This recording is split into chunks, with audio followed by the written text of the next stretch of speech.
नमस्कार, आप सभी का स्वागत है हमारे एनवीरा एजुकेशन की इस यूट्यूब चैनल पर। मैं इशिका लखरा आज आप सबके लिए लाई हूँ राजस्थान की लोक देवियों का पार्ट 4। पार्ट थर्ड में हमने जोधपुर संभाग के कई सारी लोक देवियों वाला टॉपिक कंप्लीट कर लिया था। तो नेक्स्ट बढ़ते हैं, इसी के कुछ और टॉपिक्स बाकी रह गए थे। तो फर्स्ट है अपना तेमड़े राय मंदिर। तेमड़े राय मंदिर जो है वह तेमड़ा गांव में स्थित है, जो कि जैसलमेर में बना हुआ है। और यहाँ की मतलब विशेष बात क्या है कि यहाँ की वंश की इष्ट देवी भाटी वंश के लोग माने जाते हैं। यानी भाटी वंश के लोगों की इष्ट देवी मानी जाती है तेमड़े राय माता। तो तेवड़े राय माता जो है यह प्राचीन काल में इन्होंने हकड़ा समुद्र जो है, जो कि कभी पश्चिम राजस्थान में बहता था, उसके पानी को अपनी एक चुल्लू यानी एक हथेली में भरकर पूरी तरह से सोख लिया था। इसी कारण यह पूरा क्षेत्र जो है वह पानी से विहीन होकर थार का मरुस्थल यानी रेगिस्तान बन गया। तो इन्होंने जो है वह आवड़ माता को लूणराज घाटी में एक कड़ा भी भेंट किया था। तो इसी ना लिए इन्हें तब से तेमड़े राय माता का मंदिर माना जाता है। यहाँ जुड़ी प्रमुख मान्यता है कि यहाँ आंकड़ा समुद्र को 3 चुल्लू यानी हथेली में भरकर सोख लिया था, जिसके बाद से यह एक थार का मरुस्थल यानी एक रेगिस्तान बन गया। नेक्स्ट है अपना देगराय मंदिर। देगराय मंदिर जो है वह रासला रासला गांव में बना हुआ है, जैसलमेर में। यह मंदिर जो है यह गोचर भूमि और प्रकृति रक्षक की देवी मानी जाती है, देगराय माता का मंदिर। इसके ऐतिहासिक की बात क्या है कि यह स्थान पर जो है वह भूगा सैलावत जाति की गायें और भैंसें चरा करती थी। तो लोक कथा के अनुसार भैंसों के इस झुंड में जो एक दुष्ट दैत्य या राक्षस जिसे कहते हैं, वह भैंसे का रूप धारण करके छिप गया, जो पशुओं को नुकसान पहुंचा रहा था। तब जो है वह इन देवी ने यानी देगराय माता ने तब इन देगराय माता ने आदेश पर बहादुरिया नाम के वीर पुरुष ने उस भैंस रूपी दैत्य को काट डाला। और बाद में एक लोक देवी ने उस राक्षस के खून का तर्पण किया और उसके सिर की देग यानी बड़ा कहाड़ा या कड़ाहा बनाकर उसे गर्म करके अपनी चुनरिया रंगी थी। ये इस मंदिर की खास बात मानी जाती है। देख रहा है माता मंदिर से जुड़ी भैंसों को कौन चलाता था, भूगा सहलावत। और भैंसों के झुंड में कौन छिपा हुआ था, तो वहां भैंस के रूप में एक दैत्य वानर यानी राक्षस छुपा हुआ था। दैत्य का वध किसने किया था, तो बहादुरिया ने किया था, जो कि एक राजपूत थे। और फिर आता है नेक्स्ट, देवी स्वांगिया के आदेश पर क्या किया गया, तो दैत्य का वध किया गया।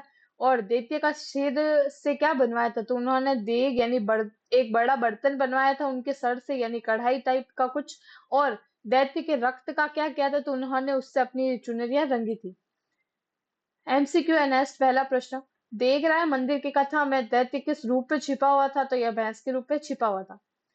फिर नेक्स्ट मंदिर आता है अपना हिंगलाज माता का मंदिर, जो कि लोद्रवा गांव में बना हुआ है। जैसलमेर या अपन कह सकते हैं भारत पाकिस्तान की सीमा क्षेत्र पर है, एक पूजनीय स्थल यानी बलूचिस्तान पाकिस्तान में, जो कि बॉर्डर पर ही आता है। राजस्थान में हिंगलाज माता का सबसे प्रसिद्ध मंदिर कहाँ है, यानी वह लोद्रवा जैसलमेर में।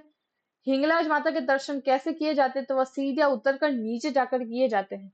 यानी हिंगलाज माता का जो मूल और प्रमुख शक्तिपीठ है वह बलूचिस्तान में है, लेकिन राजस्थान में इनका सबसे प्रसिद्ध और मान्यता वाला मंदिर जो है वह जैसलमेर लोधरवा में है। तो इसकी विशेष बात है कि लोधरवा मंदिर जो है वर्तमान में भूमिगत यानी अंडरग्राउंड में बना हुआ है, जहाँ माता के दर्शन के लिए जो है वह भक्तों को सीढ़ियों से नीचे उतरना पड़ता है। हर कोई मंदिर में अपन सीढ़ियां ऊपर चढ़ के जाता है दर्शन करने के लिए, इस मंदिर में जो है वह सीढ़ियां नीचे उतर कर मंदिर के दर्शन के लिए जाना पड़ता है। तो इसकी धार्मिक मान्यता मानी जाती है कि यहाँ जो भगवान शिव की प्रथम पत्नी सती यानी राजा दक्ष की जो पुत्री है, वह ब्रह्मरंध्र यानी सिर का ऊपरी हिस्सा आकर गिरा था उनका यहाँ पर। तभी से यह मंदिर बन गया, आकर गिरा था। और यह एक सिद्ध शक्तिपीठ के रूप में स्थापित हो गया। हिंगलाज माता स्थल पर किस सती का कौन सा अंग आकर गिरा था, तो यह ब्रह्मरंध्र यानी उनका सिर का ऊपरी हिस्सा यहाँ आकर गिरा था। सती किसकी पुत्री थी, राजा दक्ष की। हिंगलाज माता की पूजा कौन करता था? तो यह चांगला चांगला खाप की ब्रह्मचारिणी कन्या करती थी।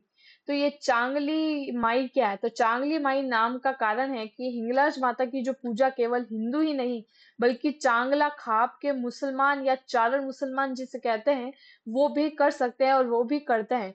तो वे इन्हें जो है वह ब्रह्मचारिणी कन्या के रूप में पूजा करते थे। इसी कारण इन्हें चांगली माई या चांगली माता के रूप में भी माना जाता है या उनके नाम से जानते हैं।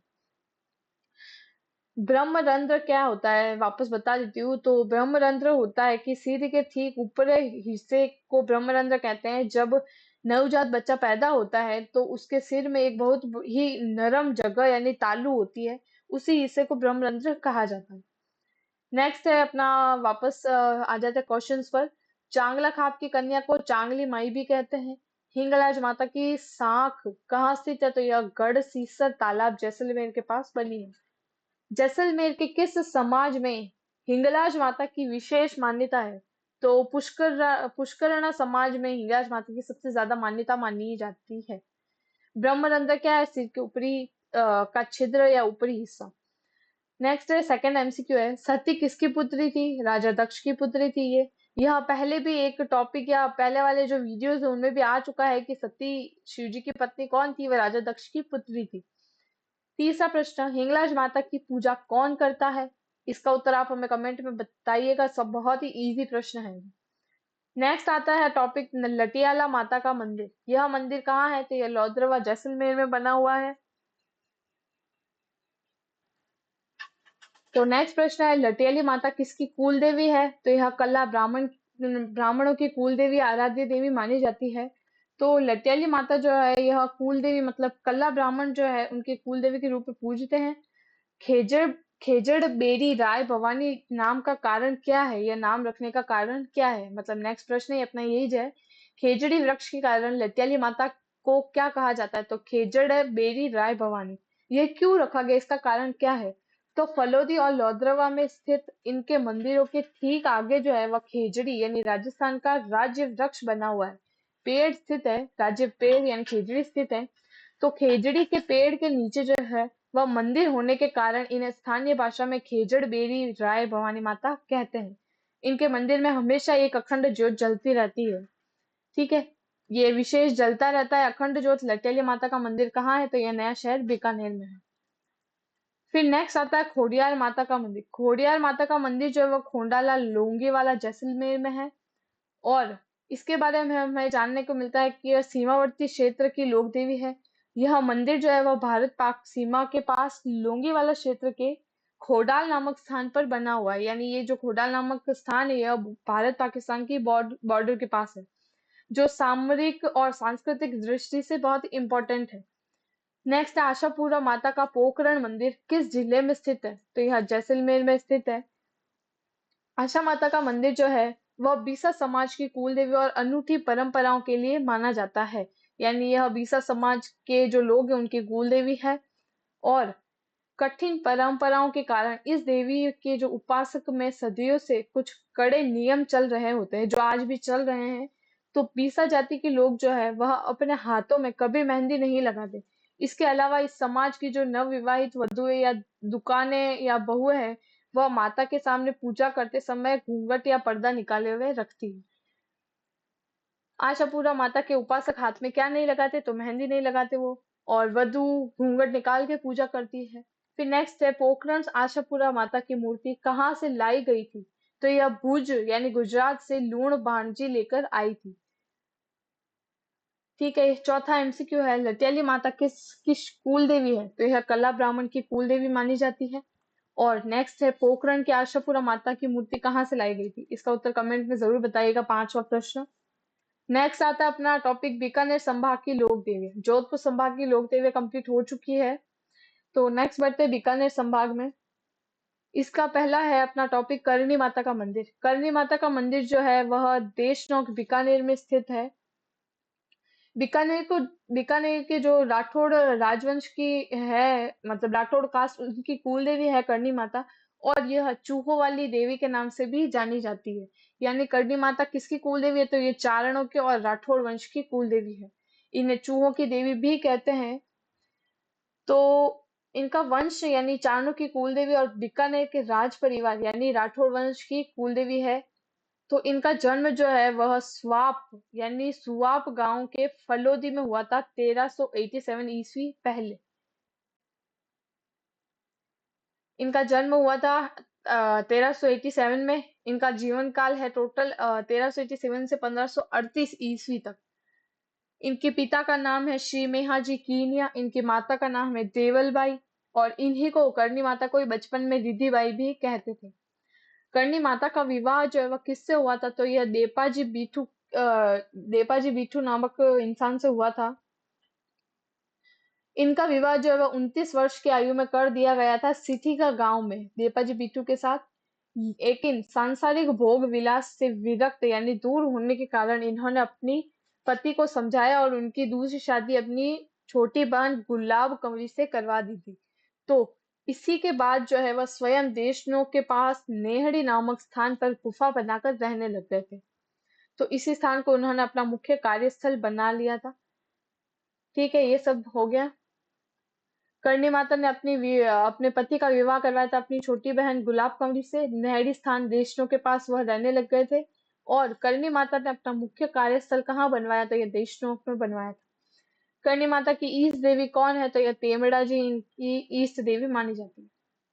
छठा एमसीक्यू है, करणी माता का मुख्य मंदिर कहाँ स्थित है। ऑप्शन बी देशनोक बीकानेर में बना हुआ है। करणी माता बीकानेर के किस वंश की कुलदेवी मानी जाती है, तो यह ऑप्शन सी राठौड़ वंश की कुलदेवी है। 18 प्रश्न यानी नेक्स्ट टॉपिक, मेहरानगढ़ दुर्ग की नींव किसने रखी थी। यह करणी माता जी ने रखी थी। यानी करणी माता जो है वह स्वयं ईष्ट देवी तेमड़े राय की माता थी। तो इसका इतिहास माना जाता है कि जोधपुर के जो प्रसिद्ध मेहरानगढ़ दुर्ग की नींव है वह करणी माता ने रखी, अपने हाथों से रखी थी। फिर नेक्स्ट आता है सफेद चूहे यानी काबा। तो देशनोक मंदिर में जो हजारों संख्या में चूहे स्वतंत्र रहते हैं, वह स्वतंत्र वहां घूमते हैं, उन्हें काबा कहा जाता है। यहाँ यानी देशनोक मंदिर की एक मान्यता मानी जाती है कि इनमें जो सफेद चूहे देखना साक्षात देवी के दर्शन करने जैसा शुभ है। यानी वहां जाकर मंदिर के दर्शन करते वक्त जिन्हें सफेद चूहे के दर्शन हो जाते हैं वहीं पे, वह बहुत ज्यादा लकी माना जाता है या उनके दर्शन शुभ माने जाते हैं। सफेद चूहे को देवी का रूप ही मानते हैं। यहाँ चैत्र और आश्विन यानी शारदीय दिनों में दोनों नवरात्रों में बड़ा मेला बढ़ता है करणी माता का। फिर नेक्स्ट अपना है 8वां एमसीक्यू, मेहरानगढ़ दुर्ग की नींव किसने रखी, तो करणी माता ने रखी थी। देशनोक मंदिर में चूहों को क्या कहा जाता है, इसका उत्तर कमेंट में बताइएगा 90वें प्रश्न का। करणी माता का महाप्रयाण कब हुआ, 23 मार्च 1538 ईस्वी में हुआ था। महाप्राणायण का मतलब होता है मृत्यु। तो इनकी मृत्यु हुई थी 23 मार्च 1538 ईस्वी में। इनकी महाप्रयाण किस तिथि को हुई थी, तो यह चैत्र शुक्ल नवमी को। करणी माता ने महाप्रयाण कहाँ किया था, तो यह धनेरू की तलाई बीकानेर में किया था। करणी माता कितने वर्ष जीवित रही, तो यह टोटल 151 साल की लंबी आयु तक जीवित रही थी। तो बाद में इन्होंने न तो समाधि ली और न ही इनका अंतिम संस्कार हुआ। वे अपने भक्तों के सामने देखते ही देखते एक दिव्य ज्योति यानी ज्योतिर्लिंग में बदल गई थी। करणी माता का अंतिम समय कब क्या विशेष था, तो यह ज्योतिर्लिंग में हो गई थी। करणी माता का न तो क्या हुआ समाधि, न ही अंतिम संस्कार हुआ था। नेक्स्ट प्रश्न है, दशरथ मेघवाल कौन थे, तो यह करणी माता के ग्वाले माने जाते हैं। दशरथ मेघवाल का देवरा कहाँ स्थित है, तो यह मंदिर के मुख्य द्वार के पास है। सावन भादवा क्या है, तो यह बड़ी कहाड़ियां मानी जाती है। सावन भादवा कहाड़ियां कहाँ रखी है, तो यह दशरथ मेघवाल के देवरे के पास स्थित है। नेक्स्ट प्रश्न है, करणी माता के मंदिर का मेला कब भरता है, तो यह चैत्र आश्विन नवरात्रों में। 11वां प्रश्न, करणी माता के साथ अंतिम समय क्या विशेष हुआ था, तो ऑप्शन सी उनका जो शरीर है ना तो समाधि में बदला था, ना ही उनका अंतिम संस्कार हुआ था, उनका ज्योतिर्लिंग में परिवर्तित हो गया। करणी माता का जो औरण है वह कितने क्षेत्र में फैला हुआ है, तो यह टोटल 10,000 बीघा क्षेत्र में फैला हुआ है। करणी माता का ओरण किस रूप में प्रसिद्ध है, तो यह राजस्थान का सबसे बड़ा ओरण माना जाता है। करणी माता का पैनोरमा कहाँ बना हुआ है, तो यह देशनोक में स्थित है या बना हुआ है। देशनोक मंदिर में रखा विश्व का सबसे बड़ा चांदी दीपक कितने फीट ऊंचा है, यानी वहां का जो दीपक चांदी का बना है वह कितना ऊंचा है, तो यह टोटल 11 फीट लंबा यहाँ दीपक बना हुआ है। करणी माता ने किसे बीकानेर राज्य स्थापना का आशीर्वाद दिया, तो राव बीका को। करणी माता ने पुगल के किस शासक को युद्ध विजय दिलवाई थी, तो ये राव शेखा को दिलवाई थी। राव बीका का विवाह किससे करवाया, रंग कंवर जी से। करणी माता ने किसका वध किया था, तो उन्होंने राव कान्हा का वध किया था। करणी माता के जन्म पर किसका हाथ रखने से उंगली यानी उसकी उंगलियां ठीक हो गई थी, तो यह बुआ का हाथ रखने पर उनकी उंगलियां ठीक हो गई थी। फिर नेक्स्ट आता है, करणी माता ने बचपन में किसका सर्प विष उतारा था, तो यह उन्होंने अपने पिता का सर्प विष उतारा था। करणी माता ने गोद लिया था लाखन को। लाखन की मृत्यु कहाँ हुई थी, तो वह कपिल सरोवर के पास हुई थी। करणी माता ने लाखन के साथ क्या किया था, तो उन्होंने उसको सर्प का वो जो है विष चूस कर उन्हें पुनर्जीवित किया था। करणी माता और यमराज के बीच क्या निर्णय हुआ, तो वहां वंशज चूहे बनकर मंदिर में रहने लग गए थे। यही करणी माता की एक बहुत ही इंपॉर्टेंट या महत्वपूर्ण बात बताई जाती है। देशनोक मंदिर में चूहों को क्या माना जाता है, तो यह करणी माता के वंशज है जिन्हें काबा कहकर बुलाते हैं। करणी माता मंदिर में अधिक चूहों के बावजूद कौन सा रोग नहीं फैलता, तो चूहों की वजह से प्लेग रोग नहीं फैलता है वहां। 12 प्रश्न, करणी माता मंदिर में अधिक चूहों के बावजूद कौन सा रोग नहीं फैलता, तो वहां प्लेग जैसी बीमारी नहीं होती है। करणी माता और यमराज के बीच क्या निर्णय हुआ था, तो उनका निर्णय हुआ था कि वंशज चूहे बनकर मंदिर में रहेंगे। नेक्स्ट टॉपिक है अपन का भद्रकाली मंदिर। भद्रकाली मंदिर जो है वह अमरपुरा थेहड़ी में स्थित है, यानी हनुमानगढ़ में बना हुआ है। ने और है नाम ब्रह्माणी व कालका माता मंदिर जो पल्लू हनुमानगढ़ में ही स्थित है। सूसवाणी माता का मंदिर भी वही है, मोरखाना बीकानेर में नौखा में। सूसवाणी माता जो है वह किस जाति की कुल देवी है, तो इसे सुराणा या दुग्गड़ नाम की जो जाति है उनकी कुल देवी माना जाता है। पथवारी माता की पूजा किस उद्देश्य से की जाती है, तो अपन किसी भी तरह की तीर्थ यात्रा पर जो जाते हैं उससे पहले पथवारी माता की पूजा की जाती है, जिससे तीर्थ यात्रा में सफलता प्राप्त हो। पथवारी माता का थान कहाँ है होता है, खेजड़ी वृक्ष के नीचे। पथवारी माता का जो थान है वह खेजड़ी वृक्ष के नीचे है। पथवारी माता की पूजा कब की जाती है, तो यह अस्थि विसर्जन के समय पथवारी माता की पूजा की जाती है। जब किसी की डेथ हो जाती है, तो जब हरिद्वार के लिए जाते हैं 5वें या 6ठे दिन, तब पथवारी माता की पूजा करके फिर यात्रा शुरू की जाती है तीर्थ यात्रा में सफलता के लिए। कंठेश्वरी माता जो है वह किसकी देवी है, तो कंठेश्वरी माता आदिवासियों की देवी मानी जाती है। कुल देवी किसे कहा जाता है, तो यह कुल या वंश की रक्षक देवी कहा जाता है। कुल देवी की विशेषता क्या होती है, तो यह पूरे कुल की एक ही होती है देवी, इसलिए कुल देवी की यह विशेषता है। इष्ट देवी किस आधार पर तय होती है, यह जन्म राशि आस्था के आधार पर तय की जाती है।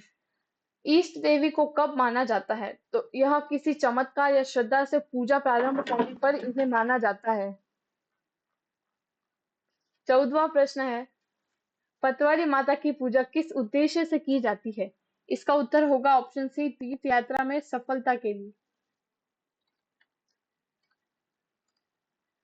फिर 14 प्रश्न हो गया। 15 प्रश्न है, सुसवानी माता किस जाति की कुल देवी है, तो इसका उत्तर आप हमें कमेंट में बताइएगा। ये आज का आखिरी प्रश्न है।